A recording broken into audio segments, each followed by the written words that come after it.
Cumprimento os amados novamente com a paz do Senhor. Amém, amados? Amém. Amém. Segundo culto de ensino, o Senhor está nos permitindo, está ministrando. Minha intenção era trazer aqui uma ideia do que é nascer de novo, do que é ser um cristão, do que é passar a viver em Cristo Jesus. Bom, eu queria começar falando sobre a situação da humanidade. O homem criado à imagem do Senhor. Gênesis, todos conhecem a história. O Senhor, quem faz todas as coisas, o Senhor, o Criador do universo, Ele fez o homem e decidiu fazer algo especial, algo conforme a sua imagem, algo diferente de todo o resto da sua criação. A palavra diz que é a coroa da sua criação, é nós, a humanidade. E Ele nos fez conforme a sua imagem, como Gênesis 1 diz: criou, pois, Deus o homem à sua imagem, a imagem de Deus o criou. Podemos ver que assim que foi feito o homem, não havia erro.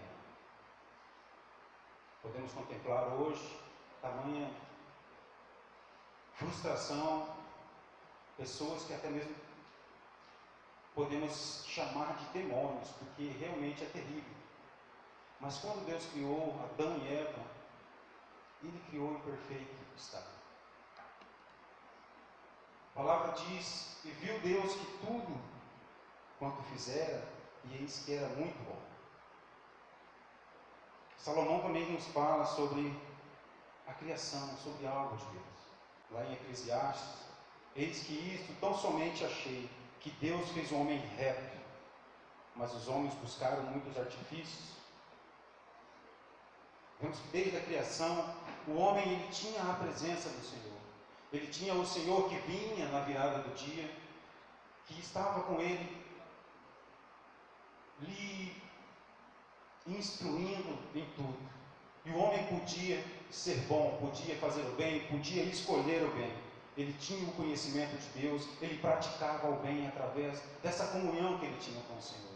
Mas como mesmo Salomão disse, ele foi criado reto, mas buscou de artifícios. Creio que não tem um aqui que não ouviu falar da serpente, que não ouviu falar desse casal, o qual foi induzido ao erro pela serpente, por Satanás. E no coração deles cresceu ali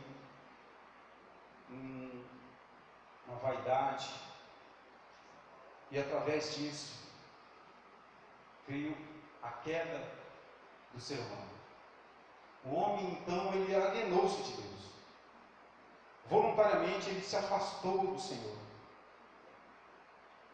Como o Senhor tinha dito: não coma desse fruto, não faça o que eu não quero. Ele deu uma ordem a ele, e ele desviou dessa ordem, ele se afastou do Senhor. Ele disse: não, eu quero ser igual a Deus. Nesse momento, amados, ele morreu.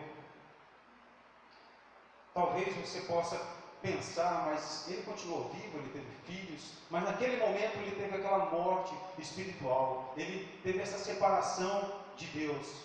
Como Deus andava com ele, instruindo, dali para frente Deus já não estaria mais junto a ele. Já não era mais aquela mesma comunhão que ele tinha com o Senhor. Isaías ele diz: as nossas iniquidades fazem separação entre vós e o vosso Deus, e os vossos pecados esconderam o seu rosto de vós, de modo que não vos ouça. Paulo também nos diz ali: porque o salário do pecado é a morte. Foi o que aconteceu ali com Adão e Eva. Foi o que aconteceu ali com os pais da humanidade. E aquela condição perfeita a qual eles tinham acabou se perdendo. Ali em Gênesis tem um relato na criação, o qual o Senhor nos diz que tudo estaria sujeito ao homem. Os animais, as aves, Deus sujeitou tudo ao homem. Ali em Salmos também, Davi fala dessa sujeição ao homem, que tudo foi sujeito ao homem.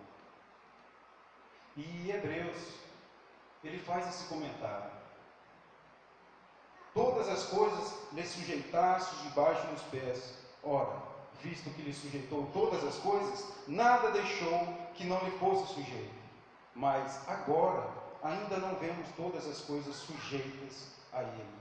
E realmente, não vemos essas coisas todas sujeitas. Na criação, estavam sujeitas. Tanto é que eles caminhavam juntos. Um leão, um animal, não havia morte. Quem deu todos os nomes foi Adão. Tinha essa sujeição a ele. Após essa queda, após esse desvio da humanidade, essa separação do humano com Deus, algo aconteceu no ser humano. Não só nele, mas essa sujeição estava ali por causa do Espírito Santo que estava junto com o homem cotidianamente. E através disso, o pecado, então, passa a ser uma realidade na vida humana, para todos os humanos. Paulo diz que, portanto, assim como só um homem entrou o pecado no mundo, e pelo pecado a morte, assim também a morte passou a todos os homens, porquanto todos pecaram. Davi também faz um comentário em um salmo, falando dessa condição de hoje do homem. Davi fala lá no Salmo 130, amados: se tu, Senhor, observares as iniquidades, Senhor, quem subsistirá? Davi aqui está confirmando: não há um justo na terra. Não há quem procure a Deus, como Paulo fala. A humanidade passou a ter essa contaminação do pecado após a queda de Adão e Eva. O pecado é uma doença, como se fosse uma doença genética que passa de pai para filho. Uma doença que nos contamina desde o nascimento.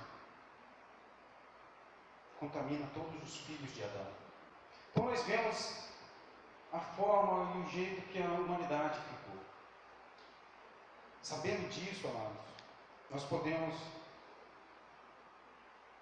nós vemos a situação que o homem se encontra e vemos a necessidade de mudança. A necessidade de que algo aconteça, porque ali naquele momento, no qual ele se perdeu, se afastou de Deus, ele passou a ser amaldiçoado. Ele passou a ter morte. Deus já tinha feito o inferno para o diabo e os seus anjos. E agora, esse inferno passou para a herança dos filhos de Adão, por causa do pecado. Devemos então ver alguma mudança, procurar algum jeito de nos livrar dessa circunstância. Sabendo que o livro de Apocalipse diz, lá em Apocalipse 12, 15, ele fala: ficarão de fora os cães, os feiticeiros, os adúlteros, os homicidas, idólatras, e todo o que ama e pratica a mentira. Tudo aquilo que passou a ser agora a humanidade, tudo isso fica de fora.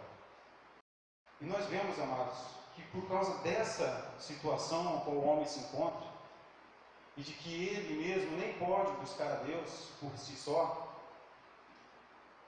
não tem como ele mudar sozinho. Não tem como ele, como o título do estudo de hoje, nascer de novo por si só. Porque a própria natureza ela tem uma regra. Não vai nascer um cachorro de um gato. Não vai nascer um ser humano de um animal. Da mesma maneira, não vai nascer algo bom de um ser humano que se encontra num estado decaído. nós vemos que necessitamos de uma mudança e nos achamos encurralados porque não conseguimos fazer essa mudança acontecer. É onde aí, amados, eu quero entrar no estudo de hoje para falar da importância desse novo nascimento. Importância essa a qual teve um diálogo ali entre Jesus e um mestre em Israel. Esse mestre Nicodemos, que foi até Jesus. Se vocês quiserem acompanhar comigo, amados, abra sua Bíblia lá em João 3. João 3. Eu vou comentar um pouco sobre esses versículos que ali se encontram, sobre essa conversa que Nicodemos teve ali com Jesus. João, no capítulo 3. João, no capítulo 3, a palavra diz, versículo 1. Ora, havia entre os fariseus um homem chamado Nicodemos, um dos principais dos judeus. Este foi ter com Jesus de noite e disse-lhe: Rabi, sabemos que é mestre vindo de Deus, pois ninguém pode fazer esses sinais que tu fazes, se Deus não estiver com ele. Respondeu-lhe Jesus: em verdade te digo, que se alguém não nascer de novo, não pode ver o reino de Deus. Perguntou-lhe Nicodemos: como pode um homem nascer sendo velho? Porventura pode tornar a entrar no ventre de sua mãe e nascer? Jesus respondeu: em verdade te digo, que se alguém não nascer da água e do Espírito, não pode entrar no reino de Deus. O que é nascido da carne é carne, e o que é nascido do Espírito é Espírito. Aleluia. Amados, chega ali Nicodemos, aqui João já relata que ele era um dos principais dos judeus. Em outro momento ali, diz, se não me engano, é João, no capítulo 7, fala sobre Nicodemos, quando ele estava ali com os mestres ali do Sinédrio, e chegam os guardas que tinham ido buscar a Jesus, mas os guardas chegam de mão vazia, e ali os principais perguntam: por que? Cadê Jesus? Os guardas respondem: nós nunca ouvimos alguém falar daquela maneira. E a palavra ali relata que Nicodemos estava ali também. Nicodemos ali tenta meio que defender a Jesus, falando: não podemos julgar à morte alguém sem ter um julgamento. Não podemos condenar, na verdade, a morte de alguém sem ter um julgamento. Mostra que Nicodemos era alguém da influência ali deles. Provavelmente alguém ali do Sinédrio. E ele vai até Jesus de noite. A palavra não diz o porquê ele vai de noite. Provavelmente pode ser porque ele tinha um receio de outros ficarem sabendo. Pode ser porque ele queria ter um tempo mais livre para falar com Jesus. A palavra não nos diz, não deixa claro isso. E sabemos que Nicodemos, ali ele diz, no versículo 2, sabemos que é mestre, vindo de Deus, pois ninguém pode fazer sinais que tu fazes, se Deus não estiver com ele. Nicodemos, nesse momento, ele reconhece a procedência de Jesus, que ele veio realmente do alto, que Deus o enviou. Só que ele ainda não reconhece que ele é o Messias, ele não reconhece que ele é o Cristo. Ele reconhece os milagres que ele fez, mas ainda não reconheceu o propósito de Jesus estar na terra. E Jesus já toma a conversa e fala com ele: em verdade te digo, que se alguém não nascer de novo, não pode ver o reino de Deus. É interessante que ele fala isso para um mestre em Israel. Ele não falou isso para a prostituta. Ele não falou isso para Zaqueu, qual nós louvamos hoje no louvor, o publicano que afanava. Ele não falou isso para ele. E vemos que Nicodemos não entendeu. Como pode alguém nascer de novo? Certamente, se ele tivesse dito isso para a prostituta e para Zaqueu, eles teriam entendido. Mas como Nicodemos, mestre em Israel, ele percebeu que Jesus estava falando dele. Jesus estava falando dele, que ele tem um conhecimento, mas mesmo assim necessita nascer de novo. Ele está naquela condição que aconteceu por causa de Adão e Eva. Ele ainda tem que nascer de novo. Provavelmente ele não entendeu por causa do entendimento errado que eles tinham sobre Abraão, sobre a aliança de Deus. Eles criam que porque eles eram filhos de Abraão, tinham sangue de judeu, eram circuncidados, então eles estavam tranquilos. Mas Jesus estava falando que não, ele tinha que nascer de novo. Esse versículo 3 é o principal deste capítulo, e o principal também de hoje. Ele fala da necessidade de nascermos de novo. E essa palavra, de novo, para quem não sabe, este evangelho foi escrito em grego, e esta palavra poderia ter uma outra tradução. Ela poderia também estar falando nascer de cima, ou nascer de cima, ou nascer de novo. E eu vejo essa preocupação de Deus colocar uma palavra que nos traz tamanho entendimento. Porque nesta pequena palavra já nos dá uma base de saber de onde que vem esse novo nascimento. Ele vem do alto, ele vem de cima. Ser nascido de cima ou de novo, ele traz esse sentido de ser nascido de Deus. E já nesse Evangelho de João, no primeiro capítulo, no versículo 13, ele diz: os quais não nasceram de sangue, nem da vontade da carne, nem da vontade do varão, mas de Deus. Não é da vontade minha, assim como eu disse, não é da vontade, e nem mesmo do sangue, por eu ser judeu, mas pela vontade do Senhor.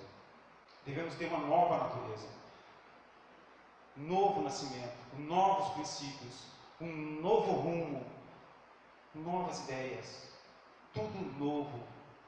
Não é assim que a palavra diz? Eis que tudo se fez novo. Esse se fez novo não é a situação a qual vamos encontrar pela frente, mas é nós. Nós. A palavra diz que o Senhor ia derramar o Espírito Santo sobre nós. E tudo ia ser novo. 2 Coríntios também, no versículo 5, do 16 ao 17, ele diz: porque isto daqui por diante a ninguém conhecemos segundo a carne. E ainda que tenhamos conhecido Cristo segundo a carne, contudo, agora já não conhecemos deste modo. Pelo que, se alguém está em Cristo, nova criatura é, e as coisas velhas já passaram. Eis que tudo se fez novo. Aleluia. Eis que tudo se fez novo. Daqui por diante, não é mais segundo a carne. Ele diz, mesmo que tenhamos conhecido Cristo segundo a carne. Porque é assim que Ele vem para nós. Nós estamos na carne, e Ele vem com o seu amor, com o seu perdão, com o seu Espírito, e nos chama. Ainda nós ali segundo a carne. Mas depois que passamos a Ele, é uma nova vida. Eis que tudo se faz novo. E ele ainda não entendeu, Nicodemos ainda não entende. Ele pergunta no versículo 4: como pode um homem nascer sendo velho? se Jesus ali estivesse falando de novos convertidos ao judaísmo, ele teria entendido. Se Jesus estivesse falando de pessoas pagãs, de neófitos, de pessoas que passaram ao judaísmo, ele teria entendido. Era mais ou menos esse modo de lidar, esse modo de falar que eles tinham para falar de novos convertidos, que eles nasceram de novo. Mas Nicodemos percebeu que ele estava falando dele próprio. Como alguém velho como eu, já instruído na palavra, vou nascer de novo? Por causa desse entendimento, nós podemos ver o motivo da ignorância dele. Mas a palavra do Senhor ela deixa clara. Romanos, Paulo ele trata muito disso. Lá em Romanos 2 ele fala: porque não é judeu o que é exteriormente, nem é circuncisão o que é exteriormente na carne, mas é judeu aquele que o interior, que é o interior. E circuncisão é do coração, no espírito e não na letra, cujo louvor não provém dos homens, mas de Deus. Acredito que em Hebreus também fala bastante sobre de que não é os judeus por causa da circuncisão, mas é aqueles que são circuncidados no coração. É a fé que eles têm em Cristo Jesus que lhes faz diferente, que lhes faz nova criatura. Mas ali também Nicodemos poderia ter entendido de modo figurado, da mesma maneira que Jesus estava falando de modo figurado, como nascer de novo, é um modo figurado para uma nova vida dali para frente.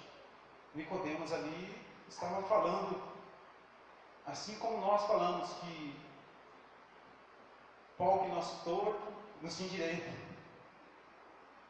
Desta maneira ele falou: como eu que nasci, estou velho, fui criado nessa tradição, como que eu posso nascer de novo? Pode ter sido esse falta de entendimento dele, ou simplesmente uma falta de fé. E no versículo 5 diz a palavra: Jesus respondeu: em verdade, te digo que se alguém não nascer da água e do Espírito, não pode entrar no reino de Deus. O versículo 3 e o 5 é a mesma coisa. O nascimento de novo. Jesus ele usa um outro termo para falar com ele, para que ele pudesse entender. Ali ele fala agora da água e do Espírito. Nicodemos, sendo um homem instruído na lei, sendo um homem mestre em Israel, ele tinha conhecimento do Antigo Testamento, o qual Deus usava a água como símbolo para purificação. Símbolo de purificação. Desde lá de Êxodo, capítulo 30, 20, ele diz: quando entrarem na tenda da revelação, lavar-se-ão com água para que não morram, ou quando se chegarem no altar. A água é um símbolo da purificação. O salmista também nos fala: lava-me completamente da minha iniquidade e purifica-me do meu pecado. Ezequiel também nos diz: então aspergirei água pura sobre vós e ficareis purificados. Mais adiante ele diz: também vos darei um coração novo e porei dentro de vós um espírito novo. Ainda porei dentro de vós o meu espírito e farei que andeis nos meus estatutos e guardei as minhas ordenanças e as observeis. São textos que mostram ali o valor da água e que já mostra ali a promessa de Deus, do Espírito Santo dele sobre nós, o qual nos ajudaria nessa caminhada. Zacarias também fala: naquele dia haverá uma fonte aberta para remover o pecado e a impureza. A fonte, a água que nos limpa, que nos purifica. Essa fonte, essa água, ela direciona para o Espírito Santo. Ali ele poderia ter entendido, e mesmo assim ele continuou na sua ignorância. Jesus podia estar falando ali também sobre o batismo de João, porque ele falou da água. Sei que muitos aqui leem este versículo e já pensam naquele versículo qual o Senhor diz: aquele que for batizar, aquele que crê e for batizado será salvo. Então vai ser da água e do Espírito. Ele poderia realmente estar falando aqui do batismo de João, porque o batismo de João é aquele batismo simbólico mesmo, o qual fala de purificação, o qual nos fala de morrer para nós mesmos e nos arrepender. Foi assim que João veio, trazendo o arrependimento, aplainando a terra, para que pudesse plantar a palavra. Lá em Mateus 3:11 diz: eu, na verdade, vos batizo em água, na base do arrependimento, mas aquele que vem após mim é mais poderoso do que eu, que nem sou digno de levar-lhe as alparcas.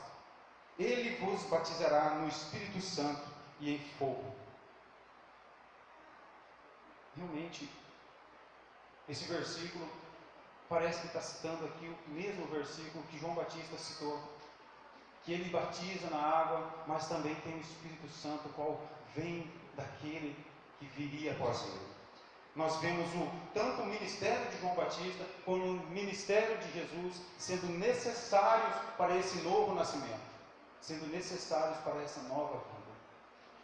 O ministério dele, João Batista, nos traz a ideia de purificação. Assim como a palavra diz, sem santidade não tem como ver o Senhor. E o versículo 6, ele novamente fala ali: o que é nascido da carne é carne, e o que é nascido do Espírito é Espírito. Jesus está falando ali: você sozinho não vai conseguir. Você, pela sua inteligência, pelo seu estudo, pela sua boa vontade, pelas suas ofertas, sozinho você não vai conseguir. Você é carne. Da carne só vai surgir carne. Só pode vir algo bom se a fonte dele for boa. Então tem que ser do Espírito.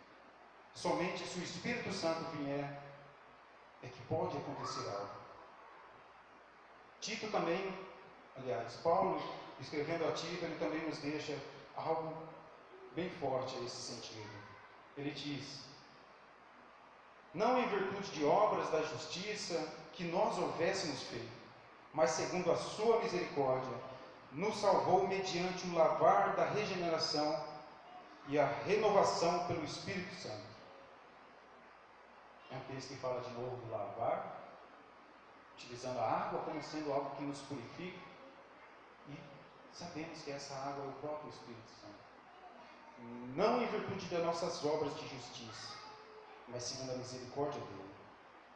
Talvez nós, nesse momento, possa estar pensando: mas então eu não tenho que fazer nada. É Deus quem vai fazer, é Deus que vai vir até a mim, e eu não preciso de nada, de me esforçar. Mas esse novo nascimento, ele tem realmente o início em Deus. Ele tem o início pela vontade divina. No mesmo Evangelho de João, no capítulo 16, ele diz: e quando ele vier, convencerá o mundo do pecado e da justiça e do juízo. Vai convencer o mundo dessa situação a qual nós nos encontramos depois da queda de Adão e Eva. E assim que o Espírito Santo vem, é o início dessa transformação. Para que nós possamos ser purificados, ele tem que vir. Ele tem que nos, como diz, convencer do pecado, da justiça e do juízo. O Espírito Santo, ele opera nos nossos corações até um certo ponto. Ele nos traz essa chama do arrependimento e essa certeza de que precisamos dele. E se faz necessário também, irmãos, este arrependimento. Mateus 3, do 1 ao 3 diz: naqueles dias, falando de João Batista novamente, aparecerá João o Batista, pregando no deserto da Judéia, dizendo: arrependei-vos, porque é chegado o reino dos céus, porque este é o anunciado pelo profeta Isaías, que diz: vós que clama do deserto, preparai o caminho do Senhor, endireitai as suas belezas. O Senhor vem para nos convencer, o Senhor vem para preparar esse caminho, e esse caminho tem que estar pronto para que nós possamos crer no Senhor Jesus. Eu deixei aqui em 3 etapas para esse novo nascimento. A primeira eu já falei que é o Senhor vindo nos convencer. A segunda é esse arrependimento. E a terceira, a qual eu falo agora, é a fé em Jesus Cristo. Necessitamos do Senhor nos convencendo dessa necessidade de nascer de novo, dessa circunstância, conhecimento, sabendo, como foi pregado aqui quinta-feira, saber o que nós somos, o que aconteceu conosco, como nós estamos. Só dessa forma, quando nós nos conhecemos, é que nós podemos nos arrepender. Eu só vou me arrepender daquilo que eu achei que eu estou errado. E o Espírito Santo ele vem te convencer. E após esse convencimento, se faz necessário a fé em Jesus.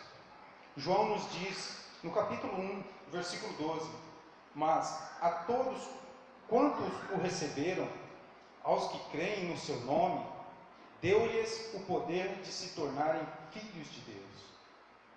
Nós só podemos nascer sendo filhos de Deus através do Filho de Deus, através de Cristo Jesus, somente crendo no nome dele. Neste mesmo capítulo, falando ali com Nicodemos ainda, Jesus ali para frente, ele diz no versículo 14: e como Moisés levantou a serpente no deserto, assim importa que o Filho do Homem seja levantado, para que todo aquele que nele crê tenha vida eterna. Para que todo aquele que nele crê tenha vida eterna. Assim, simbolizando, cheio de simbologia, nosso Deus ele trabalha desta maneira. E muitos não entendem, porque não buscam também, não querem quebrar a cabeça para entender o Senhor. Até pouco tempo eu achava um símbolo muito estranho esse que Deus deu para fazer referência a Jesus na cruz. Uma serpente. A serpente ela simbolizava Satanás.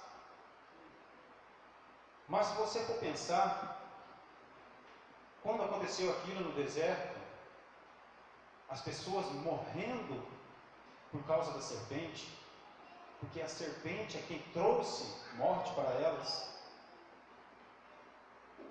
Da mesma maneira que Deus levanta uma serpente para mostrar que o modo que entrou o pecado no mundo, do mesmo modo ele ia ser. Ele entrou através de Adão. Ele vai sair através do segundo Adão.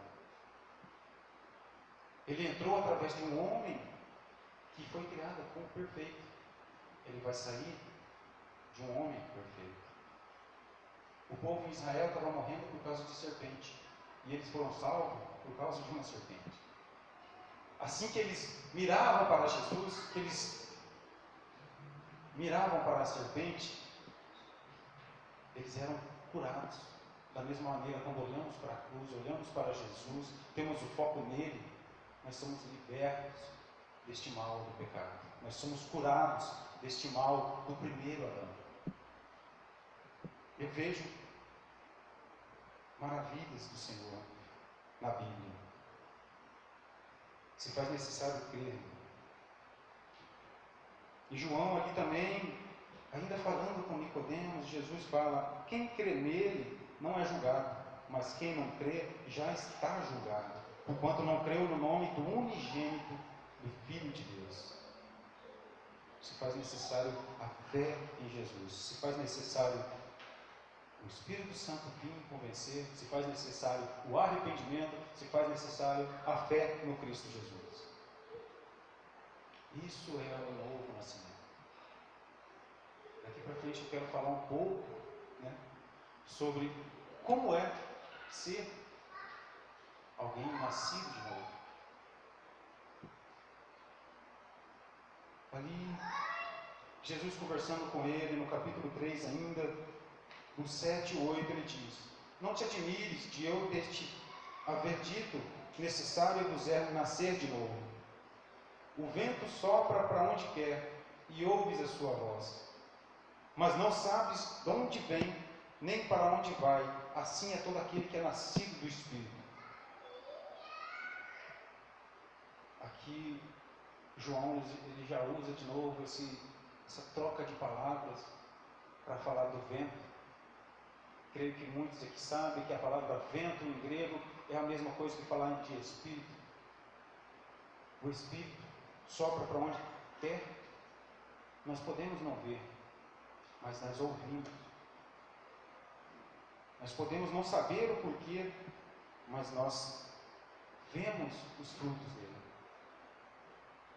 Mas Jesus ali, ele usou aquela mesma passagem que Salomão tinha dito lá em Eclesiastes, sobre o agir perfeito de Deus, o qual nós não conseguimos compreender.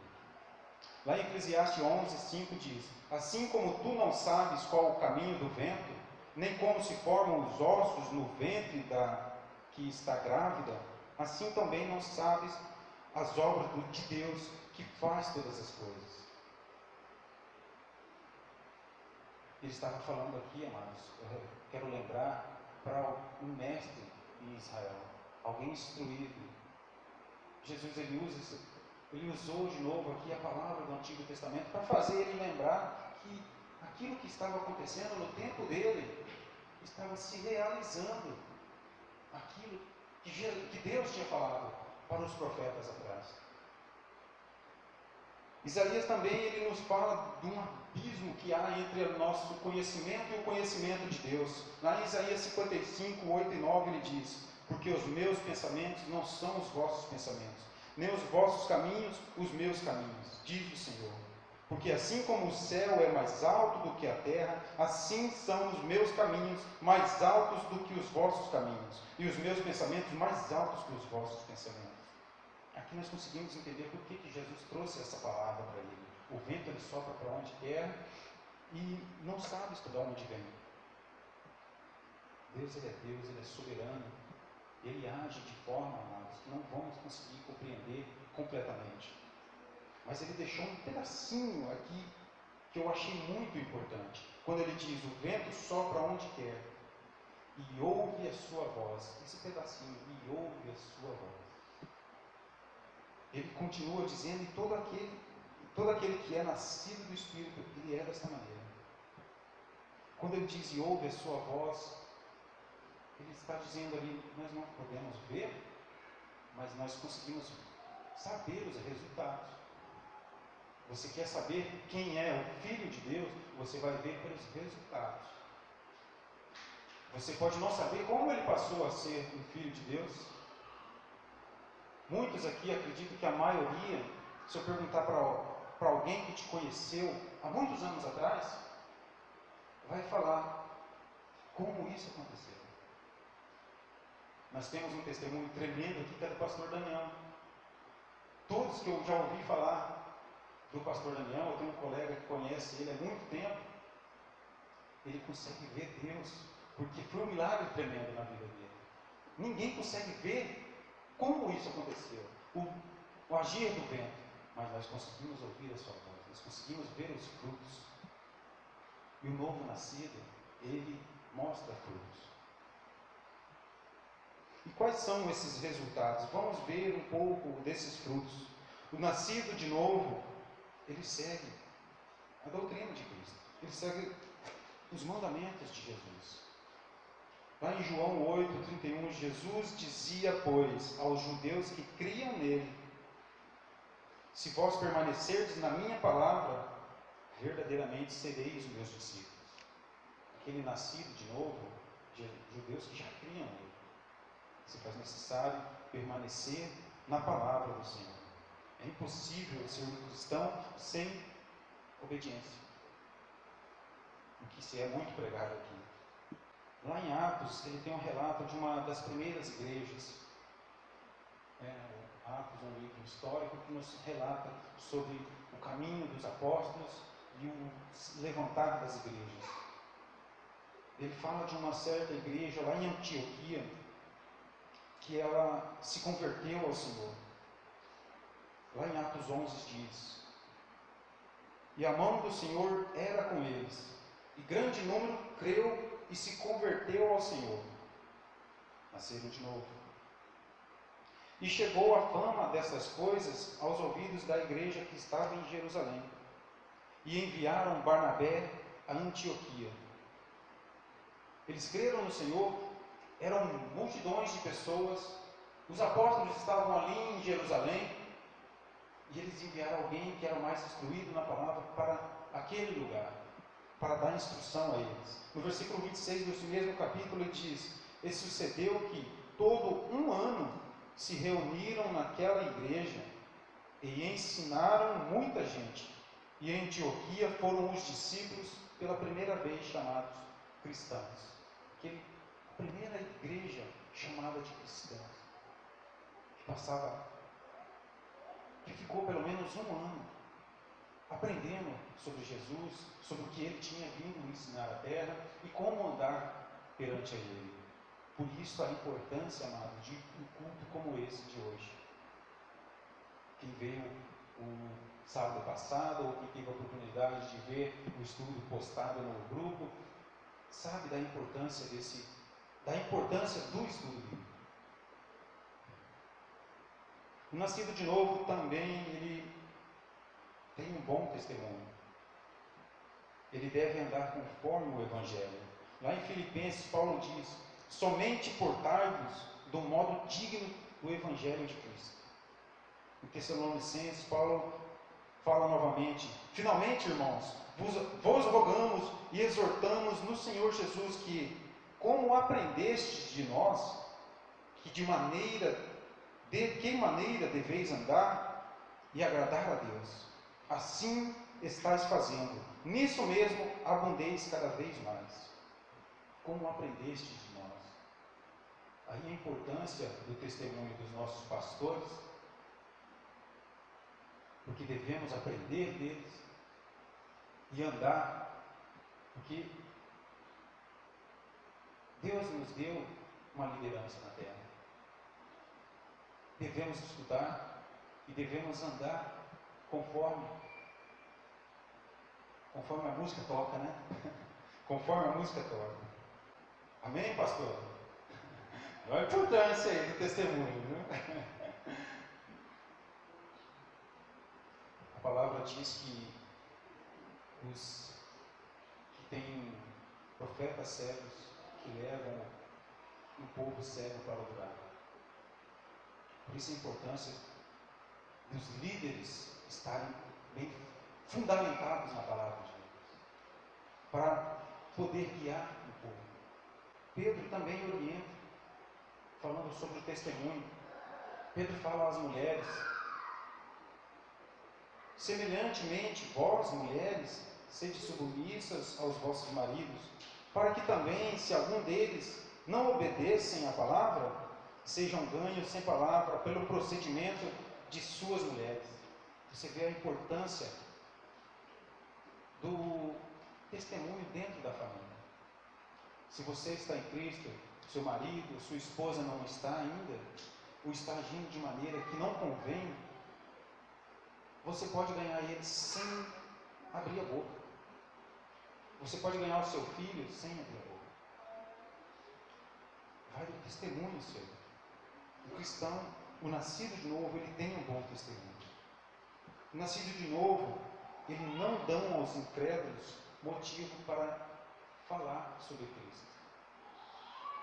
Nós vemos que a religião evangélica, ela cresceu tremendamente no Brasil. Era para ser algo bom. Só que o que vemos no Brasil não parece que aumentou. Na história, quem for estudar a história da igreja, vai ver que os avivamentos, amados, onde teve avivamento, diminuiu bandidagem, diminuiu mortes, diminuiu tudo que era mal. o avivamento no Brasil parece realmente ser um fogo estranho. Muitas igrejas se levantam dia após dia, só que continua ainda morte, pessoas trocando o que é certo pelo errado.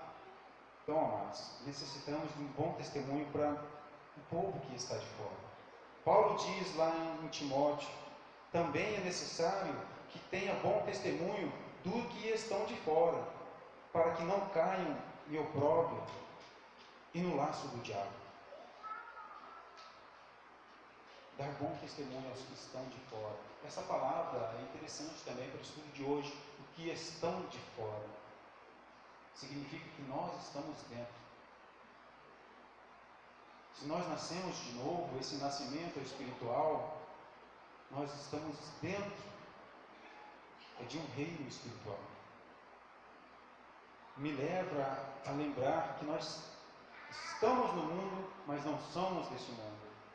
Então, por que agir conforme aqueles que são do mundo? Em Tessalonicenses, Paulo também diz: e procureis viver quietos, tratar dos vossos próprios negócios e trabalhar com vossas próprias mãos, como já vos mandamos, a fim de que andeis dignamente para com os que estão de fora e não tenhas necessidade de coisa alguma. Quem tem fome trabalha, ele está falando isso. Trabalha, cuide dos seus negócios.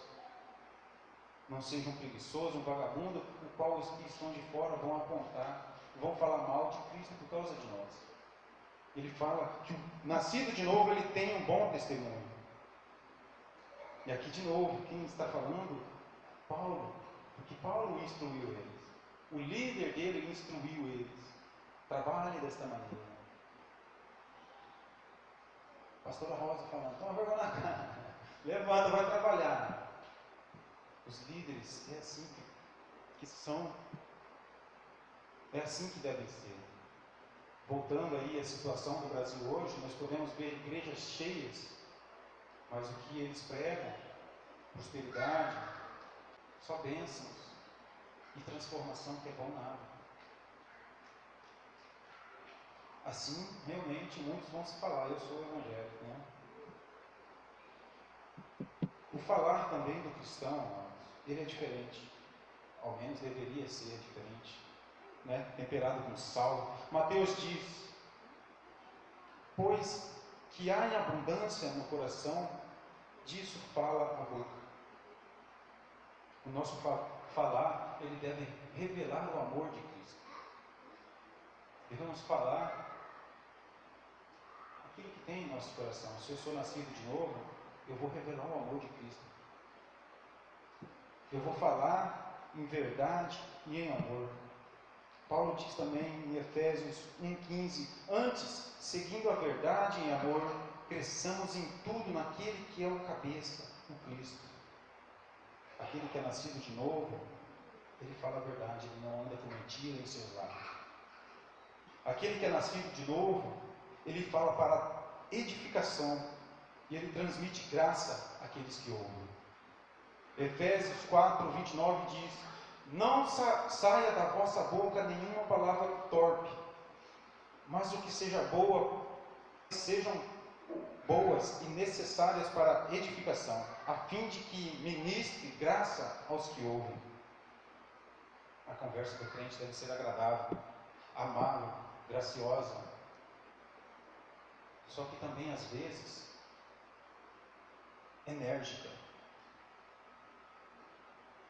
Né? Às vezes, eu ouço um barulhinho aqui em cima e alguém fala mais alto e enérgico. É necessário. Isso transmite a misericórdia de Deus para as nossas vidas.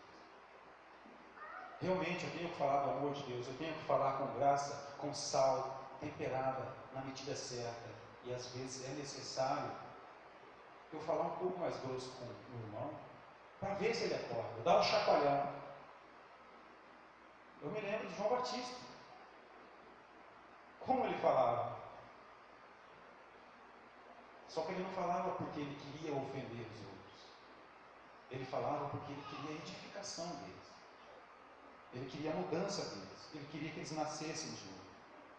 Aquele que nasceu de novo, ele vive uma vida reta. 1 João, no capítulo 2, ele diz: se sabeis que ele é justo, sabeis que todo aquele que pratica a justiça é nascido de Deus. Se faz necessário uma vida reta, se você é um nascido de Deus. Aquele que é nascido de Deus, aquele que é um cristão, ele evita o pecado. Na mesma epístola, 1 João 3,9, ele diz: aquele que é nascido de Deus não peca habitualmente, porque a semente de Deus permanece nele, e não pode continuar no pecado, porque é nascido de Deus. Eu vejo o cuidado de João falar as palavras aqui. Ele não peca habitualmente.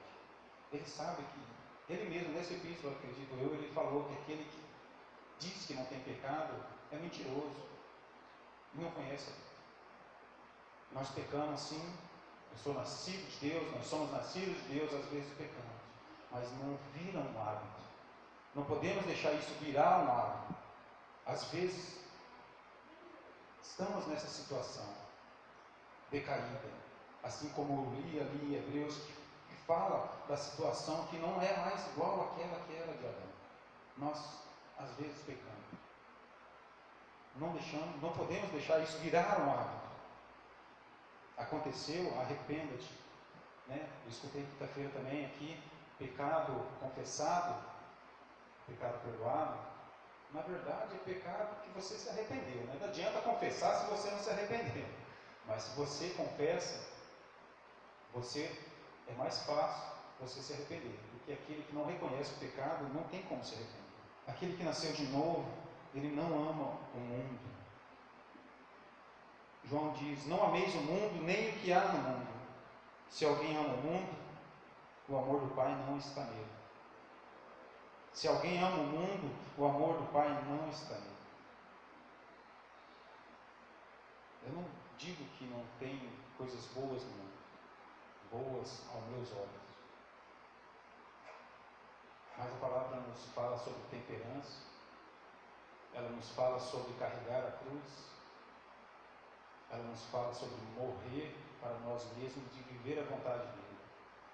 Tem um mundo, tem essa situação no qual se encontra o mundo pecaminoso. E quem ama isso não está em Deus. Reveja o seu coração. Aquele que é nascido de novo, ele imita Jesus, ele imita o seu mestre. Jesus diz em Mateus 10, 25: basta ao discípulo ser como o seu mestre, e ao servo como o seu senhor. Se faz necessário esse espelho que é o Cristo. Eu já disse aqui em algumas oportunidades uma certa técnica que eu tenho para tentar andar com Jesus. Sempre quando tem algo que eu quero, que eu necessito de saber o que eu vou fazer, eu penso o que Jesus ia fazer no meu lugar. Eu preciso falar algo para o irmão, o que Jesus ia falar. Eu preciso tomar uma decisão, que decisão seria de Jesus? Aquele que é nascido de novo, ele imita o seu mestre. Ele também anuncia a Cristo. Jesus nos diz lá em Mateus 28, portanto, ide e fazei discípulos de todas as nações, batizando em nome do Pai, do Filho e do Espírito Santo. Ele envia os seus discípulos. Se você é discípulo, se você é nascido de novo, você tem que pregar o Evangelho. Você necessita de conhecer o Evangelho e passar ele.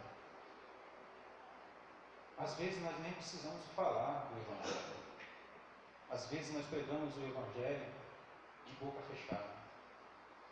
Só mesmo com os nossos atos, como eu falei de testemunho.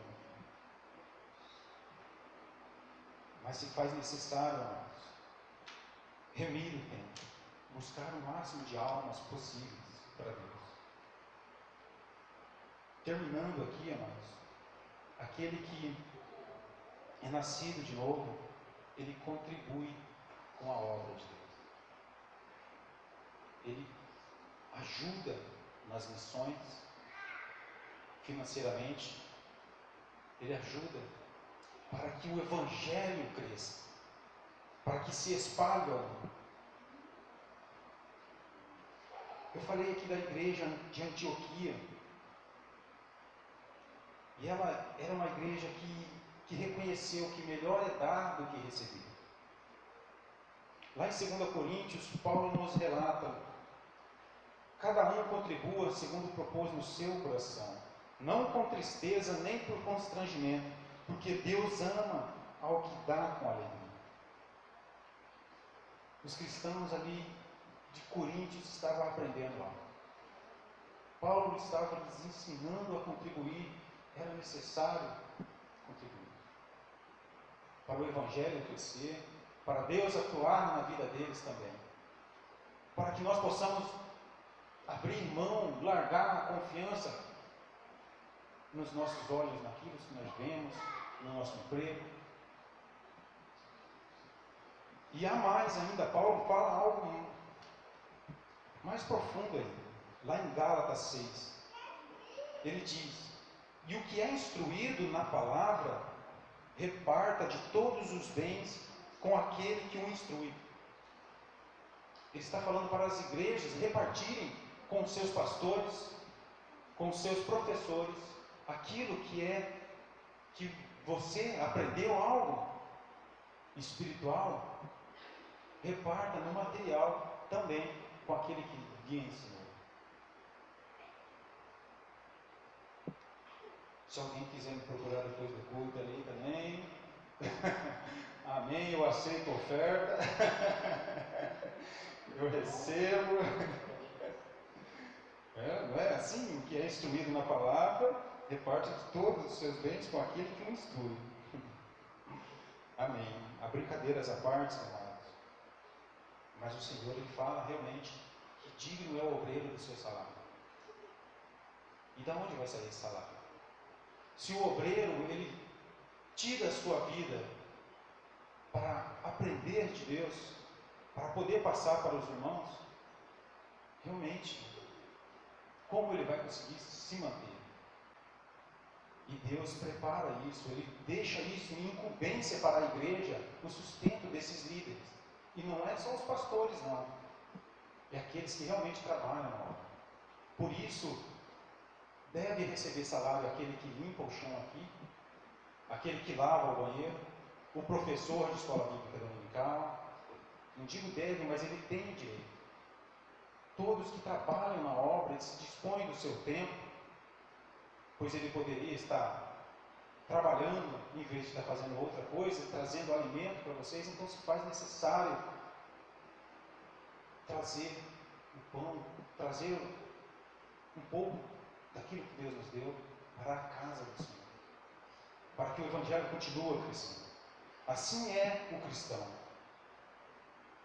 Eu termino aqui, amados, e a conclusão é essa, que o ser humano ele foi criado perfeito, mas ele se afastou de Deus.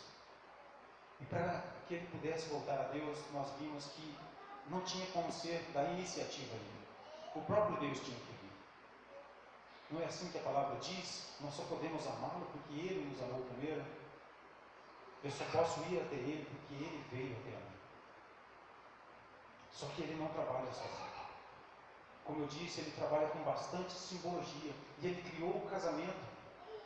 E Ele transformou o casamento como uma simbologia dele também. Que Ele é o noivo e nós somos a noiva. Ele trabalha lado a lado conosco. Ele é o cabeça, só que nós também andamos junto com Ele. Então Ele dá o primeiro passo e nós temos que ir até Ele. Eu gosto de um exemplo de como se fosse alguém que estivesse morrendo de fome. Estes somos nós. Alguém que estivesse na rua, um mendigo, necessitando de comida. Se ele não comesse, ele iria morrer. Assim é a situação do homem. E Deus vem e lhe dá um prato de comida. Ele oferece um prato de comida. Só que para mim comer, eu tenho que estender a mão. Este estender a mão e comer não faz de mim alguém que tem mérito, mas faz de Deus que me trouxe o alimento. Temos que estender a mão para Deus. Ele traz o alimento para nós. Ele traz a instrução para nós. E nós temos que dar esse segundo passo. Nós temos que continuar no caminho dele e andar como os filhos dele, sem envergonhado, agindo conforme a vontade dele.